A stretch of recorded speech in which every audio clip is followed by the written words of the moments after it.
उत्तर प्रदेश में रामपुर, मैनपुरी और खतौली में होने वाले उपचुनाव में समाजवादी पार्टी और राष्ट्रीय लोक दल मिलकर चुनाव लड़ने वाले हैं। और इस बारे में समाजवादी पार्टी ने अपने ट्विटर हैंडल से भी इसकी पुष्टि कर दी है।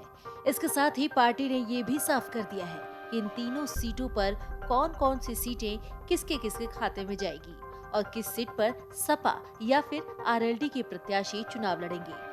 रामपुर और मैनपुरी में सपा प्रत्याशी चुनाव लड़ेंगे और खतौली से रालोद अपना प्रत्याशी उतारेगी। आपको बता दें कि यूपी में 3 सीटों पर उपचुनाव होने की डेट तय हो चुकी है। 5 दिसंबर को यूपी उपचुनाव के लिए वोट डाले जाएंगे और 8 दिसंबर को नतीजे आएंगे। 2 विधानसभा सीट और 1 लोकसभा सीट पर उपचुनाव होना है। इसमें मैनपुरी लोकसभा सीट सपा संरक्षक मुलायम सिंह यादव के निधन के बाद खाली हुई थी। रामपुर विधानसभा सीट सपा नेता आजम खान की सदस्यता रद्द होने के कारण खाली हुई थी। वहीं खतौली विधानसभा सीट भी बीजेपी विधायक विक्रम सैनी की सदस्यता जाने के बाद खाली हुई थी। राज्य में तीनों सीटों पर उपचुनाव होने जा रहे हैं, जिसमें 2 विधानसभा सीट हैं और 1 लोकसभा सीट है।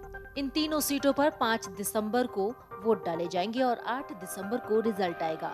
यूपी में होने वाली आगामी उपचुनाव में एक बार फिर से समाजवादी पार्टी और राष्ट्रीय लोक दल एक साथ मिलकर चुनाव लड़ेंगे और दोनों पार्टियों में सीटों को लेकर भी सहमति बन चुकी है। समाजवादी पार्टी के अनुसार मैनपुरी लोकसभा और रामपुर विधानसभा सीट पर सपा प्रत्याशी चुनाव लड़ेंगे, जबकि खतौली विधानसभा सीट पर आरएलडी का उम्मीदवार मैदान में उतरेगा। आपको बता दें कि मैनपुरी लोकसभा सीट से समाजवादी पार्टी के संस्थापक मुलायम सिंह यादव सांसद थे। बीते 10 अक्टूबर को उनके निधन के बाद ये सीट खाली हो गई थी और इसी वजह से यहाँ पर उपचुनाव होने जा रहे हैं। सपा के इस अभेद्य किले को भेदने के लिए सभी राजनीतिक दल प्रत्याशी को लेकर मंथन भी कर रहे हैं। हालांकि इस सीट पर सबसे ज्यादा मुकाबला सपा और भाजपा के बीच माना जा रहा है। वहीं रामपुर विधानसभा सीट समाजवादी पार्टी के नेता आजम खान की सदस्यता रद्द होने के बाद खाली हुई थी।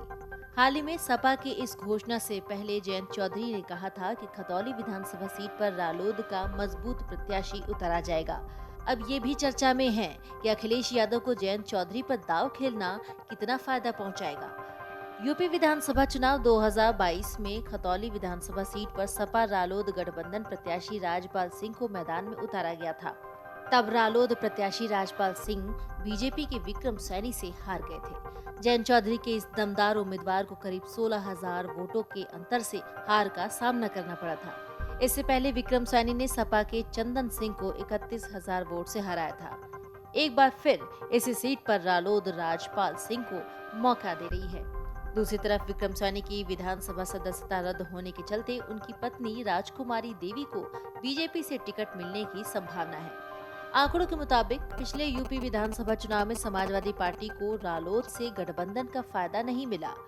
यूपी की आबादी में 2% हिस्सेदारी रखने वाले जाट वोट बैंक को सपा में ट्रांसफर करने के लिए ये गठबंधन किया गया था। लेकिन जहां 2017 में समाजवादी पार्टी को 57% जाट वोट मिले थे, वहीं गठबंधन के बाद 2022 में सपा को महज 22% ही जाट वोट मिले। गठबंधन के बाद सपा का जाट वोट बैंक ग्राफ गिर चुका है। वहीं सपा ने रालोद को गठबंधन में 33 विधानसभा सीटें दी थी। हालांकि रालोद इसमें केवल 8 सीट ही जीत पाई। इन तीनों सीटों पर उपचुनाव के लिए 10 नवंबर से नामांकन शुरू होगा और 17 नवंबर तक नामांकन हो सकेगा। 5 दिसंबर को मतदान कराने की घोषणा की गई है और 8 दिसंबर को मतगणना होगी। Video desk amarujala.com। डाउनलोड करें अमर उजाला ऐप और पाएं खबरें लगातार। अगर आप ये वीडियो YouTube पर देख रहे हैं तो हमारे चैनल को सब्सक्राइब करें और बेल आइकन को दबाना ना भूलें। अगर आप Facebook पर ये वीडियो देख रहे हैं तो हमारे पेज को लाइक करें।